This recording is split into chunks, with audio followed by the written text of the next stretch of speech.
no aba fom papa and amanu sinti and akwakoba ne scientists say no oko bugasa say kilogram baako 9.76 na se o cylinder no aye 14.5 kilogram no se beye ma and we sika obetua 140 Ghana cedis ansa nampo wetimi e di akofia kwakodi unyuma na enomo na wopania wono ene ye director for research edima center for climate change and na no food security penny isifu Sulemana wono nso ekasa yenkone yekohwe se na wokan o hawa hodo a sa gas ya yatumwe ebetimi edi abre Ghana adehye.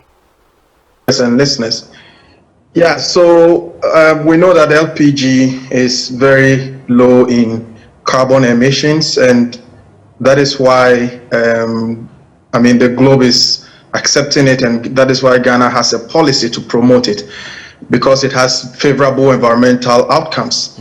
Now, if LPG is going up, as my colleague said, for sure, by way of economic assumptions, it means that people are not going to consume much of it.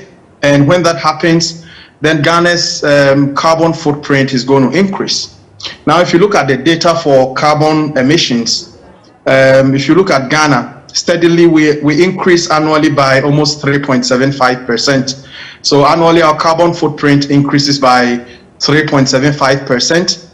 And now if you look at the latest data, which was in 2016, we almost our carbon footprint is around 15 million metric tons, which is quite huge. Even though if you do a global average comparison, you say, yeah, global average is around 4.75%, and Ghana is doing around 0.4%. So 0.04%, which is our contribution globally to the carbon emissions or carbon footprints.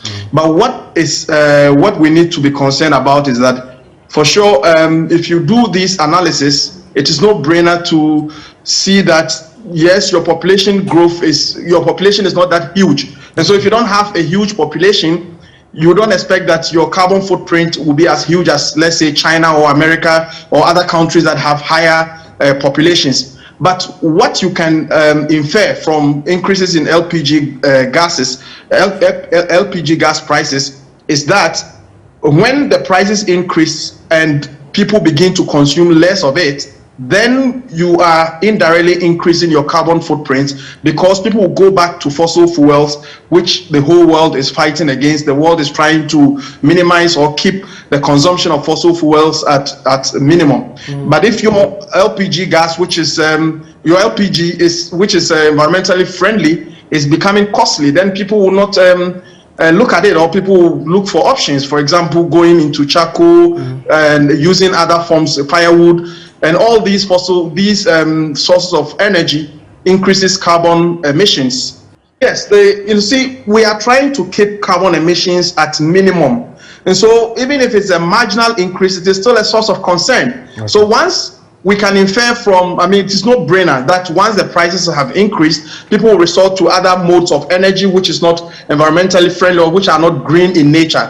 And so even no matter how marginal it is, it should be a source of concern, because that is the global standard, to reduce the consumption of fossil fuels as much as possible. And it is not only just about the carbon footprint increases, but also look at the environmental concerns. People will resort to cutting firewood, to burn charcoal just to meet their energy demands because of the increases in price of LPG. That is also a source of concern. So it is not to belabor the point, and we must not belittle the increases in our carbon footprints, because it is if you like, it is a consequence of LPG gases, because no matter how little the carbon footprint is, make the world green. And wechi wopenia wononso where Vice President Edima LPG Marketers Association Gebre Kumi wononso ekasa e wo chiremu say dia kwa akobe wo de suboni nyina ebebo yesi dina atitia pansa mo chem se sidi no atia ba form kwa nanso wo mampani na adodan kwa kufuado e de hihye aba se wo behwe bidi a ye de ye aduane ye na ye soja de ye aduane wo ba betwa saa de nyina emu se na be ya obi abetimi eyusu gas edi aye aduane wo chem se imprempren nipa dodo a eyusu gas no 25% pe oha chichemu edununum na wo si ekwa abekwa kodu afimpiemi eduasan 2030 de wo behwe se nipa dodo no ebetimi ehura akweni makwakodu eye chichemu edunu 50% nanso opani echem se de ebe die ebema nipa dodo na afempo 25 no mpo de eso ebete san se gas ni boa yedi enye obi bia na obetimi ato yenkone yenkwohwe se na owura Gabriel Kumi echeche ni nsem emu. Yes, it's for a very good reason that cabinet has set a target for the consumption of LPG in Ghana. His Excellency and his cabinet wants Ghana to increase its consumption of LPG from the current 25% penetration level to 50% by the year 2030. Obviously, there is a lot of wisdom behind that. I mean, apart from what my colleague has spoken about, our rivers are drying up. Ghana's forest is the fastest depleting in West Africa. And it's all because we are not making use of LPG, we are not using enough LPG, and we are still cutting down the few trees that we have around and destroying our environment and eventually destroying our country. So there is a need for us to take very, very, very drastic and practical measures to ensure that we increase the consumption of LPG. As I said, this directive came from cabinet. It's not any ministry or any agency that set the target to increase consumption of LPG from 25% penetration to 50% by the year 2030. It's the president and his cabinet that set that such a target. But you can't eat your cake and have it. You cannot set such a laudable objective and at the same time we sit down and watch price of LPG escalate to the level that the ordinary Ghanaian is not able to afford the product. Some West African countries are indeed subsidizing LPG. Go to La Côte d'Ivoire. They are subsidizing the LPG to the tune of about 30%. But in Ghana, we have moved from subsidy to food cost recovery, and now we are putting almost 20% tax on the product. We believe the first step government must take is to take off the taxes from the product. Remove the taxes completely. And then the way prices are escalating even goes to buttress our consistent and persistent call over the past 4 or 5 years for government to remove taxes from LPG if it really is serious at attaining that objective.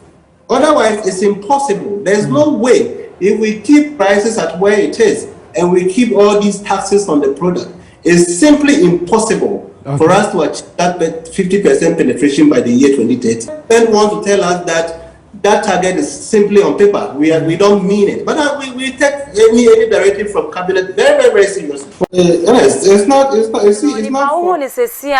Ora Gabriel Kumi wono vice president at Dima LPG Marketers Association and what is ansem nyina wode etuja mento akase no so wo fango nsem yia emo ene den so ababeto dwa se yanhwe yia busumi yie mu eyade afango no ebesan so akọ enimu biomo na National Petroleum Authority for womo ene de sa inkrawe womo ede abawo pania wono ene head of pricing wono ni din di Ora Abbas Ibrahim ene wode sansem nyina wode atodwa wo kyeremu say saa dia ekoso ya womo ekyeremu say yanhwe ya fango no ebesan so akọ enimu biom no wo kyeremu say coronavirus ni bae no ebe ha ye nyina wiasia afana nyina yade ebe ha ye saa bre no mpo ne ye fango no kwa ye fa so edi nyana na abafomo ansa na mpo Russia ni Ukraine fo omotokwa nso ebe ka ho nti wono de so bo no wode bebo coronavirus na afenso Russia ni Ukraine fo omotokwa omode hyehye so na manu sinti na womo etrem se Ghana fo yensiesie ye ho ese na otwi a ye beremu anapose busuma ye womu ya ebe kwa akọ ewie ye na tese fango no ye sanso atumu biom. Before this Russia issue heightened, there was already the fact that the threat that supply will still not meet demand because since 2021, early 2021, economy started opening up after the lockdowns in 2020. Demand for petroleum products have been rising steeply. And anytime demand is rising steeply and the corresponding supply doesn't come, automatically price will go up. So we were already facing these challenges, and then Russia came to add to that. So that's why we are seeing the prices rising. Indeed, the market outlook is such that the prices for the future and the near-term future are high. We call this a backwardation in the market. Backwardation means that today's prices are higher than tomorrow's prices. So the market is rising. So the market is rising. So in the near future, and even what we are monitoring now, prices that we expect for the next window here in Ghana, looking at what's happening on the international market, the prices are still rising. So until the market calms down, and for us to see what the solution to this Russia issue mainly is, immediately we can say that we should still expect prices to rise. Just say one Nidindi Abbas Ibrahim, wano uko PMO ewo NPA honuma wano ene head of pricing edima NPA. Na enuechi eye wapenia wano nso eye executive secretary edima Kopek. Eye wapeni danka amwa wano nso ekasa wochemu se wedie eye arehosem eye haw kese pa wasi imrebi etwemu no sanka ye betu fango mu a ye de ko mahye bidwe fi na mahye bidwafo akwa se no mo abobo ho no mo se ampa yemfa we ntusu yemfa we tinaso se de ntisa ubetian se yesi yatum adiche bia yetu wasi we de eye haw kese pa e de magana for. When we want to increase taxes on fuel, they go to parliament and say, oh, increase this and add this and take this out. Now, we are not even asking you to touch the taxes. Don't touch any tax. Leave it. Because the country is broke. So you collect the taxes, right? Okay. But manage such that what is being gained upstream, part of it goes to offset the pressure downstream.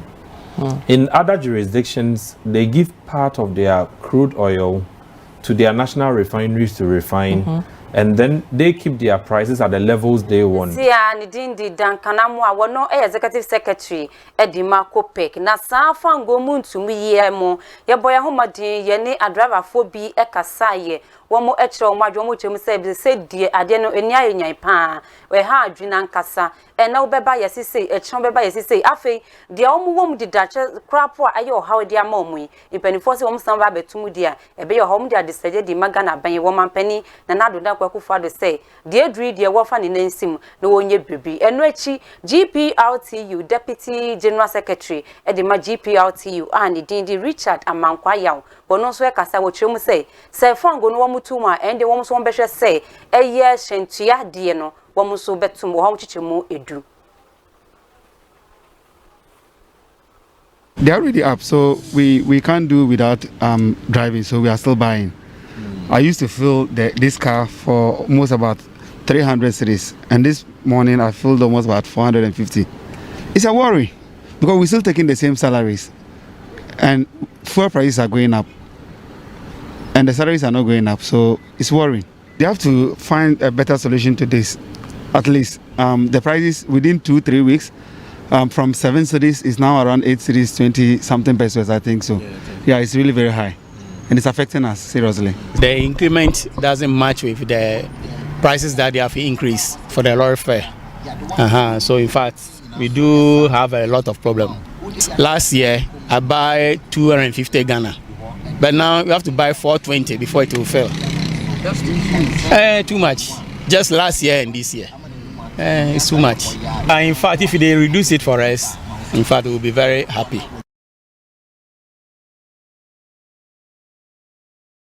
When we work within 15%, we can survive in the transport industry.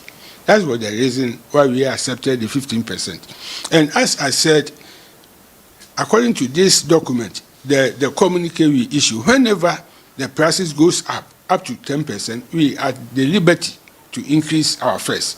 So we are pleading with our drivers. They should take this for our members. They should work with this. And whenever the fuel prices goes up, we are there to increase it for them by 10%. So we are expecting that by 15-20 of next month, we hope the fare will be increased. Ghana for Monya Crado, say, Fango no ya tumi say Kim. Shentia dia non so womo sese wom betum wo hom chichemu edu 10%. Esan so dia pay 15% no dia made da no. Obesan so edi 10% edi atum. Se aban ne ya na adwen so obesan tuma womo so betum saa e de ama ye nti se de yete so eno no meka ya hwefo nyina se ye XTV anwure no nsia kase ene ye de ma wo no ye nto ansem no so ne ye fa nkopie mu e wo nsem fufu mu trotro penny e de ma chinye amanyoko no NDC amanyoko no e Johnson Esedun Ketia dudu na efe no general mosquito wodi nsem ba ba betudwa wo se ade se de no wodi ma Ghana fo nyinara ne titiro pa wono mo wa aban mo ne amampanifo a wo mo kasa edu echire no ese yenhwe ye na de ekoso e wo Ukraine afensi Russia for intem no yamfa ya no amfa nkwankotum se wodi wano wetum nso a menkonko ye wadwen se wo tai we yachi anaposa wo tai we yachi wo twem se sa kro mienu ni nyina wo mo ene ye ne ye namfofo Russia uko no ma ye ne wo mo ye namfofo ye ginyama e de fi wo mo sanso e na Ukraine ho nso no e yade hye bebre e wo honom enti yenhwe ye no bia ankoye na adwen se wo kwakotai we yachi anaposa we yachi se na be ya asundwe mapa a ye hu no wo man Ghana mu no e be koswara atnaso ya semna da ho no ye ne Ukraine fo eye namfo ye ne Russia fo so eye namfo enti e be reckless on the part of yaban bi se obekwa akogina ba bi aka se owo ya fan na the justness of the war no and na say ye no na to da bia in international politics no morality enye religious morality okay de Ghana for no bebre no wo mo pese wo mo import religious morality into political international political morality we nyamsoma sem kura okay because unse nyamsom no se di bonyeni kura ukunu a esi niewu okay so nti so bi edibone kura na ukunu a wadiawu nti niewu but in politics no so bi be kwa koku 100 people na nipa 10 ekoku 100 people a uku 10 no a onye bone ya sem no nipa hu ni sesia Johnson Esedun Ketia wono ene trotro edi machinye amanyuku no meto akase ne so na memfa nkopie mu ewo nsemfo from mo eka ne mahebedwini edi ma de hye omo wo kumbungu abaton pesuaso ras Mubarak wono nso edi nsembia ba betudwa wo kyerem se watam kratan de akopie mu edi ama mahebedwa chiame abandbagben ese nipa mako nan bi o mahebedwa fi a ehwehwemu kyerem se ina mako wo makwasetena beye impre mako num so a womo ankobi na aye nyina yenim se wo man Ghana memra ehye se mahebedweni anko asetena etuetua so ina mako dunuma ye wo mra ye de no efa so wa brekwan wono ankasa wanji permission bia ye wo mra ye de ne fa so nti wono e de kratai e de ma speaker of parliament ese won boni ho modin na privileged committee a womo ewo mahebedwefie no womo enkopie mu ewo honom ko yiyi nsembia no nkyere womo nyanti a womo atena fie anabose bebi womo wo biara omo amma mahebedwefie amba bedi dwuma amboa se womo peso asonson ebetimi akonkan wo kyerem se sankrofo ya wo bo mudin ba kudindin eye Sarah Adwasafo onyonyam ni wono mahebedweni edima adehia womo wodomi kwabrenya abato mpeso so sanson enna wopani Henry Cote wono nso ye mahebedweni edima adehia omo wo ayawaso central abato mpeso so Ebeneza Kujokum wono nso mahebedweni edima adehia omo wo Ahanta West abato mpeso so enna diotwato Kennedy ohini Japan wono nso mahebedweni edima adehia omo wo Asin Central abato mpeso nti sanipa mako nan speaker of parliament wonye hwehwemu fanfa omo ho no bisa omo nyanti a omo atena fie anabo se womo amma mahebedwefie amba bedi dwuma amboa wo man Ghana ama wo man Ghana entimi ankonani amfa ma omo peso asofo a omo suma omo ditumi no ehye womo ensan. You've seen the Afro Barometer report, which places Parliament as the third most corrupt institution in the country. Parliament has an opportunity to redeem its image by dealing with issues like this. This is not the first time something like this has come up. In the 7th Parliament, we had an MP who was absent for nearly 2 years and nothing happened. I mean, a clear violation of the tenets of the Constitution. In the Parliament before the 7th, the civil society organization, Odikro, had petitioned Parliament over a similar incident and nothing happened.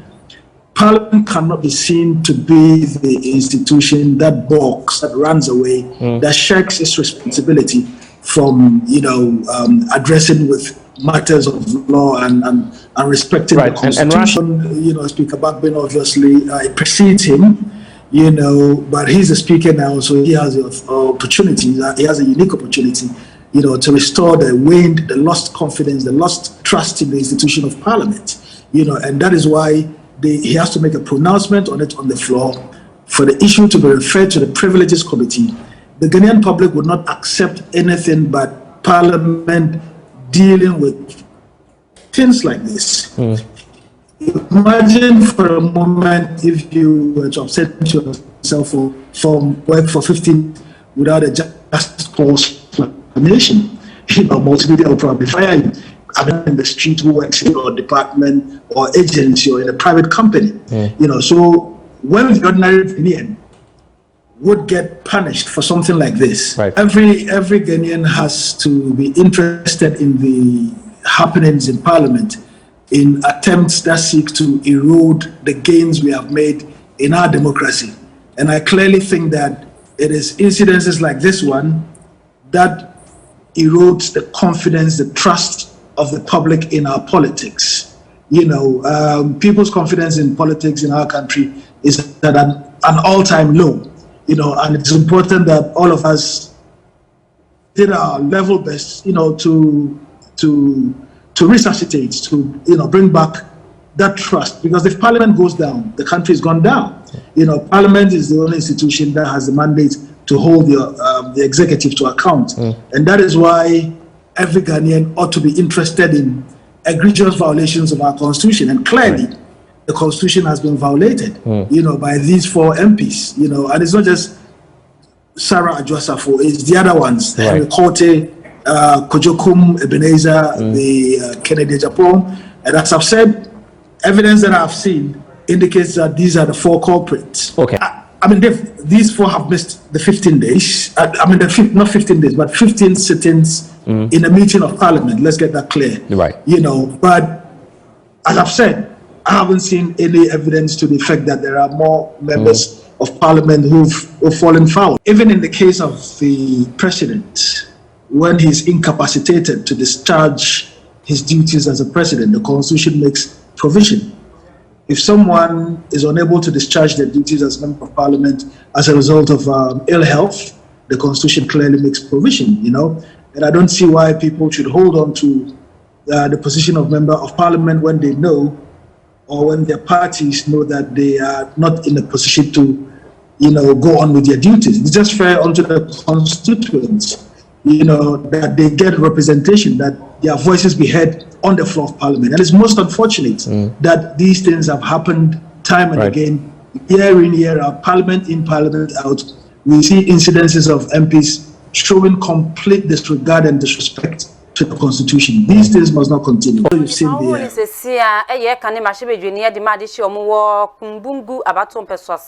Ras Mubarak and our yes, what did you say? What day a buyer, what you must say, a couple of one, Mashabija for cool of bolofono, one more and bomb homodini and one more share, in church in Simudienta, or Mabokusa. Yan talk as any so near from copium or 15 months more. I send not a men seen him a ho, and you do quacopium when I babetoja essay. Krama Namunti, Obiato Nanum, a one seedo, na Menoka say, a post for as Nipa Makun Kroma. One more say, one bed woman in seminum injury na one more mu say, Aya or him point work room at Kahubi, assembly member at Kahubi, opinion leaders be a coming after his microphone. Omudi sanya mrahun semi, womu bin so e kan hobi anipa makun kran, yesi wom beboa emfanye nsenu injury mu. Die si ni die baye die dwane ni tuemu bi a wonim die baye no. Say and one in central for a church and same a day a mile. Yo, if you look at and Komaya ne police in Pinafore, the Yabusa Sassam Crona, 90 more of the man said, Obi, a woody, a quack of friends, a crabia. Nimpanent mean funny pound, or shall quiet was a good baby of one aquacusino, or Beku Biho, as a Nana Ukumo, Nana Nano to be a quachena, man and famo. As soon as you are Berkula, any be seen one Cabuana, into one and my own baby, Educusi. Some men on Macachio, Mindia, Amama, baby Cucusi, and in Bautisan. ɛna sɛ obi ewu na sɛ mo ebi onwu yi mpɔmɔ de ne kɔ hospital na kwan mu wu a ɛsɛ mo bɔ apolisi mo nim sɛ ntokwa na esie ɛnti sɛ bibi sɛ esi na mo atwa baabi ama mo sɛ ɔmo nkonko sie sɛ ɛde mpɔ saa no a etia mmara yɛn nyɛ ne saa ɛnti wei no nananom ne asɛm ma na ɔmo akye wɔn no ɔmo boa ama nhwehwɛmu akɔ so asɛm na ɔmo ka kyerɛ wɔn ti ama mo twa baabi sɛ ɔmo nkonko sie nimpa ɛte saa no obi a wawu baabi a yɛakɔ ntokwa no na ɔmo nim na ɔmo yɛ saa anase na ɔmo nim ɛno nti na ama ɔmo akyɛ ɔmo boa ama nhwehwɛmu akɔ so kumi pɛpɛɛpɛ kuro bi mpanyinfoɔ na yɛyi mpanyinfoɔ kuro mu ama sɛ saa nneɛma yi ɛna pɛ polisifoɔ no ɛsɛ sɛ ɔmo yɛ because obi firi mu a obebusabusa further questions ɛyɛ dɛn mpo na owu yɛ ɔyare yɛ anaadeɛ na ɛkɔɔ so sɛ wɔmmusa na wɔkɔtwa baabi ama sɛ ɔmo nkɔsie na ɔmo hwehwɛ mu ano nti ɔkɔsie wɔ kraman anam ho ɛna baako de abaabɔ baako ama na ewu na kwantinfini yɛ ɛba hospital yɛ sɛ wadwo ebi ɛne nipa na ɔwɔ kɔma baade mu nim nti mapu na ɔsi nipa sɛ wawu na wɔtwa baabi sɛ ɔmo nkɔsie a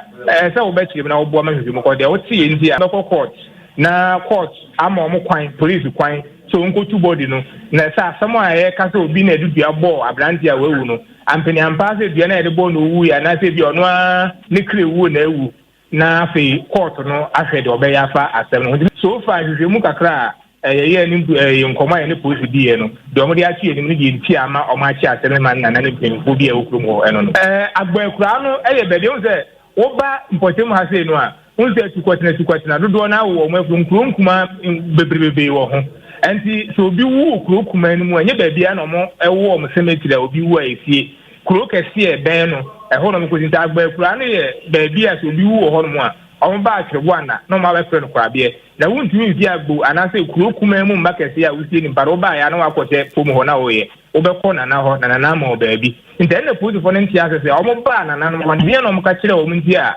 ama mo twa baabi ma ɔmo di ntorɔ ana ɔmo nim pɔten sɛ ntokwa ne si wɔ kraman nam ho obi de aba abɔ obi ɛna yɛakɔ akɔkɔ sie ɛno ne sɛ polisifoɔ so a ɔmo ɛyɛ mu hwehwɛ nti ɛno ne nyɛ baabi a ɔmo wɔ cemetery na ma obi wu wɔ hɔ a ɔmo ba atwerɛbo ana ɛbɛgye baabi a ɛbɛsie no ɛna ɔmo kɔkɔ yɛɛ a nana ɛwɔ atwerɛbo ana ho aba asɛm no nhwehwɛmu kakra a yɛayɛ ɛne nkɔmmɔ a yɛne polisi abɔ no so far deɛ yɛateɛ ne deɛ ɛkɔbaa ɛne sɛ ɛsɛ owurɛ bi ɛwɔ ɛyɛ agbaakura hɔ nom ɔwɔ kraman a ɔmo de no kɔ afuom ne adeɛ na ɔkɔ baabi kakra ɔbaa no nhu kraman no nti ɛberɛ a ɔwɔtietietieti mu kakra no ɛna obi yi na asoti sɛ okraman no obi mu de na abɔ mpusu wɔ hɔ agye sɛ ɔmo de ayɛ bakora de bɔ so na ɔsɛ saa ɛna mɛkɔ akɔhwɛ nti wɔkɔɔɛ na ɔkɔtɔ sa mpanyampa ada ɔmo ɛredidi nti edidie no mu na ɔkɔka sɛ ana mekraman na mo de abɔ mpusu na mo de ayɛ bade bɔ so yɛ ana nti ɛhɔ no yɛ akasaka kakra nti ayɛ sɛ obusa sɛ ɔyɛ dɛn teɛ ne adeɛ nti nkɔmmɔdie na ɛkɔ so no na deɛ yɛ accuse ne sɛ ɔwaku kraman no awe no ɔbɔ obi di sɛ ɔsum esi na yi line maame nti straight ɛna pɛɛdeɛ no yɛateɛ no na polisifoɔ gu so yɛ hwehwɛmu deɛ nti ɔkɔɔ nimpa a ɔmo alɛgye ɛna ɛda ne ntokwa nti ɔmo kyerɛ sɛ ntokwa no mu no ɛna ɔde dua ɔmo alɛgye sɛ ɔde dua bɔɔ deɛ wawie nti ɛhɔ no ɔtɔ piti nti ɔmo yɛ sɛ ɔmo de ne ba hospital nti kwansini ɛna ɔwuiɛ nti no sawoti yɛ sɛ na aberanteɛ no ɛkyerɛkyerɛ mu no ɛno no aberanteɛ no a yɛku no kraman nam ho nti no wɔn kɔsie no no ɛno mo ɛna yɛnim de aposfoɔ yɛ ɛte yɛ wɔn so ɛte yɛ wɔn bɔ mo homɔden ɛkɔ so asa nkrɔfoɔ wɔn di saa nyamra ho nsɛm yi ɛde kɔyɛ na police pani ana wɔwɔ ɛyɛ ekrom hɔ nom wɔyɛ district police commander superintendent ɛyɛ Moses Osako no wɔn so ɛkasaeɛ Chimbwada kesi say nipa mienu omo aku ewo to say omo allergy say okraman nine na obidi ntria now these boys omo ku omo fa omo saw ntria ni bo ba ni offensive weapon omo di ko na nipa kono omo say baby edri why week e fa no ko hospital omo di ni ko hospital to say make an no and na to them obi apu ni ho ye nim say whether it is true or not and omo aka say nipa kono we fee mo fee ho no aka say mo na say police station mo be go police for manye na police should take on all this in Emfako hospital. Now present the body to the medical facility. The medical doctor on conference truly said the Pakune now all the necessary action that the police have to take pertaining to the law should do. They did not do that. Move on the movement, body movement no move you know. What am I China straightforward Marcos Yamata? Wapo yes yeah was and see so say our case now yeah after I ever court. Me kai yani pose omodi adaka she ni hu no mo sie nu ana e bi aboa bi na o yantu yemfa ntu nchi ni wo baby na yenko baby. That is the problem of the day. a court process, and it's a process. We have to send it to court, have to take order. Court have to give everything before we can go ahead. Now, go to body. Anything up to now, body, until we are doing all the processes, either today or tomorrow, we shall go to court. Then, as far suspects, now on in Kunto Kwamiachi. So, say, I make a sign. There were 9 suspects in our custody. The chief, the assembly member, the elders, the opinion leaders within the town, they are all with them. Now, now, to serve as a deterrent, says a BBC or Krumwa within 24 hours, we did the shortest time. Now, please come to the police station. DSP Moses Osakono and I would say yes, what the inchimo Eddie Bray, quite on Pessa, Omudis and Crofomudis and Yamahusemi, Yapasi Edwomo, a faso, Major Womo, some you say, Nana you make a semi de brow, send you men on San Cassiano, me fanning in and fancy as dark as San Confirmant, Sabri Domina, that Jenny Bray, now share XCV and you bring on San Cassie, as Dan confirma a fate or no, and a general camera nechi, a bra DJYX, a bonnechi dom papa, Sanson. Na MCR honso e Bismarck ono ene twa me editu mo wono mpense mi nyina edi ma me a what time echi e fa fali heti boss lady ni boss wankasa wo mu nyina etamachi a wo mo e boa me a me kinkan de ma wonso e Obaapa Mavis Akosua Atteh me da se e ma mo eni hwe